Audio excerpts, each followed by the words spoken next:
You may wonder why I'm in this awkward pose. That's because I'm in the Army. And I have a few things to tell you why I think the Army is the best in the military.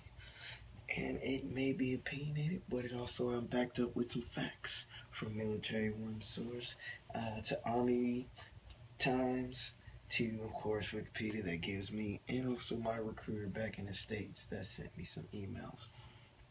Now, think about the Army that I feel as though that it's one of the top tier in the brackets of all of the services. When you look at the Army, you see different places that you're able to go through and not limited.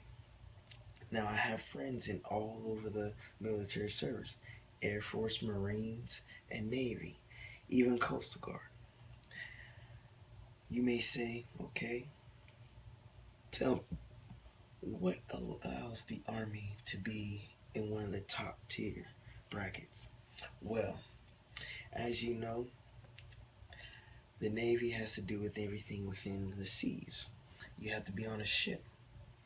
Now, within the Army, you have the options of being also in the submarines and also within working on boats. Because within the Army, you have a lot of MOS that breaks down into different areas in the military service that they branch off to. They don't just stay within the Army. Prime example, if you was ever to be lucky enough to make it to the Special Forces or the Rangers, you would know that there's been times that you will have to be on a Navy ship or work on an Air Force base with the PJs or also be with the Marines and their Marine MARSOF, their special units. And of course, another prime example, if you're so lucky, the Army always recruits from different places. You always hear about the Navy SEALs. You're probably thinking, well, I think the Navy is the best because they have the best soldiers like SEAL Team 6. Well, here's my first argument for the Army. We actually, in my opinion, and actually the facts, and coming from my own Sergeant Major, coming from CAG himself, which is Delta Force.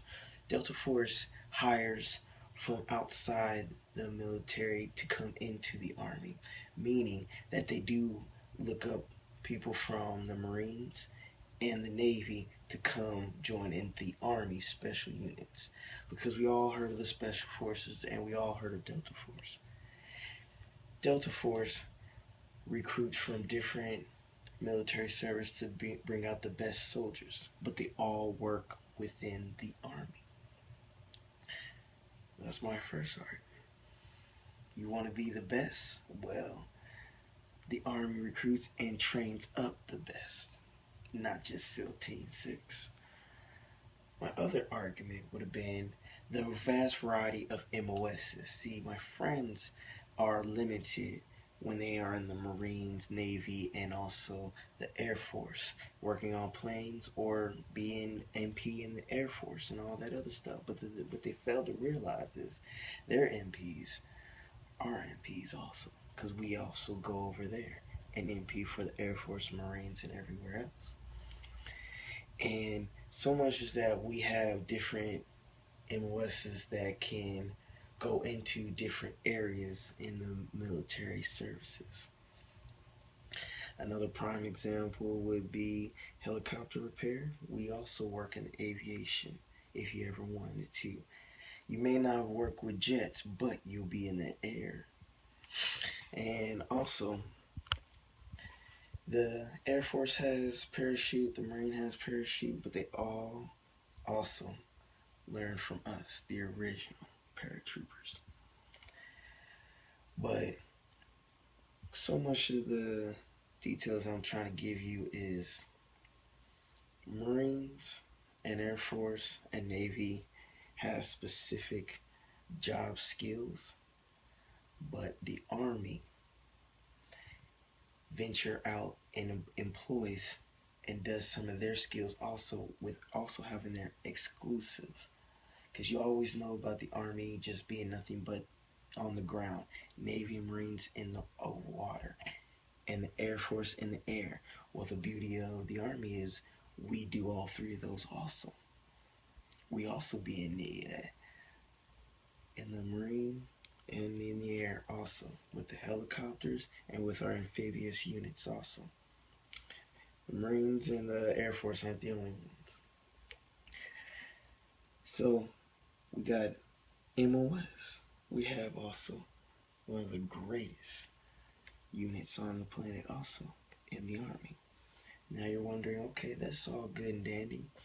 Thing about it is you also got to look at the Army as in your progression on where you want to be at in your later years. Because say for instance you want to get out of the Marines, you can never go back, sadly.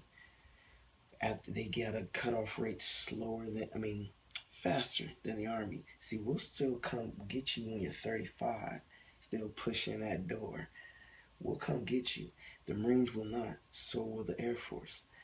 And for certain, unless they change the policy, if you was to ever get out of the Air Force, the sad thing is they don't accept prior service.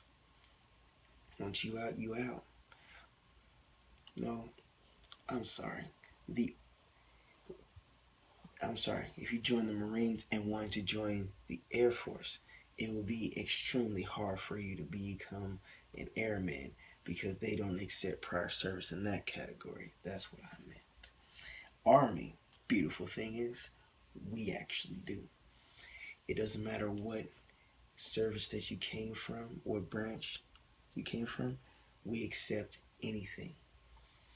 Not because we don't care. It's just that we understand that anybody that comes into our playing field with a different type of style of training can contribute to the Army to make it better.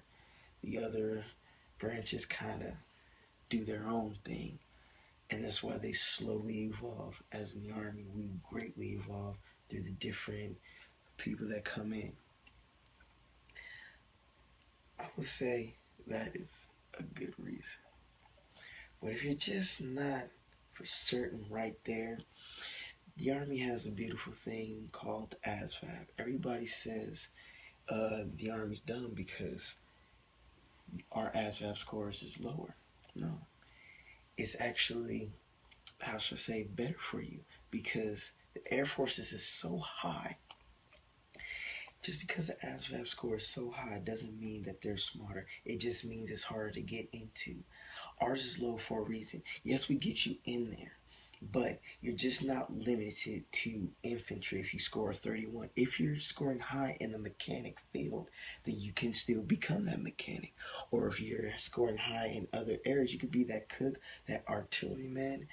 Your ASVAB isn't your final score to get what you want in the Army.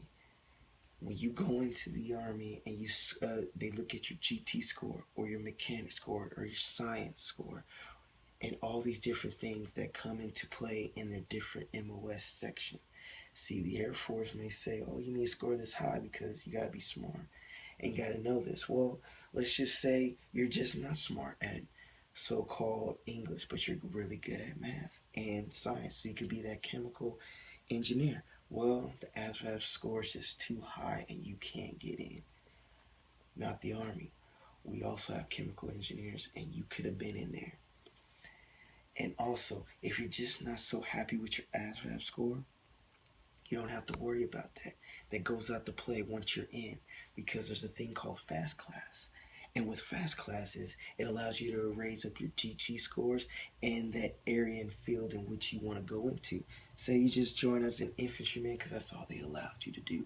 Once you're in the Army and you do a little time of service, that's when you can actually take the fast class. Hear me now. The fast class to train up on your GT score and the area and field that you ultimately want to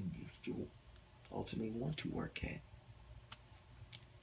And that, my friend, will allow you to switch your MOS to a better. You don't have to stay in that MOS.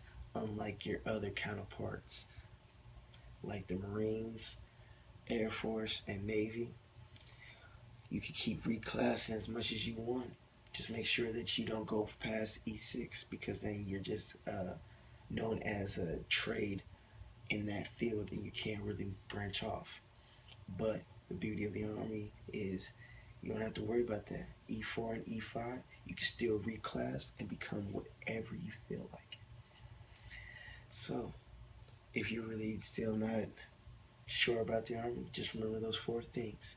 Best soldiers, ASVAB score, MOS, and I think that's some good things.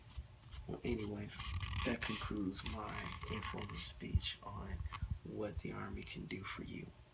I'll be off.